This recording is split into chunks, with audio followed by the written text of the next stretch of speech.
ঘাম ঝরিয়ে যে অর্থ উপার্জন করা হয়, যে ইনকাম করা হয়, এটা হালাল। আর হালাল খেয়ে দোয়া করলে কবুল করে কে?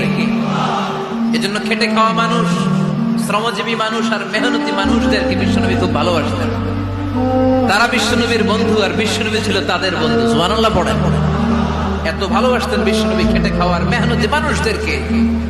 সব সময় বিষ্ণু ইসলাম তাদের জন্য দোয়া করতেন।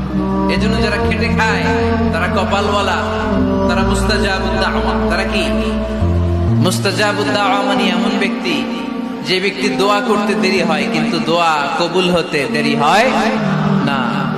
আল্লাহর ব্যাপারে নিরাশ হবেন না, তার দয়ার প্রতি আশা হারাবেন না। যখন কোনো বান্দার জন্য দুনিয়া সংকীর্ণ হয়ে আসে, বিশেষ করে যখন আপনাকে মানুষ পরিত্যাগ করে, এবং বিশেষ করে এমন কেউ যার উপর আপনি আস্থা রাখতেন কিন্তু সে আপনাকে নিরাশ করেছে, সেই সময়ে জেনে রাখবেন যে আল্লাহ চাচ্ছেন আপনি তার শরণাপন্ন হন। এই পৃথিবীর সবচেয়ে সুখী মানুষ হচ্ছে সে যে আল্লাহর দিকে তার মুখ ফেরায়।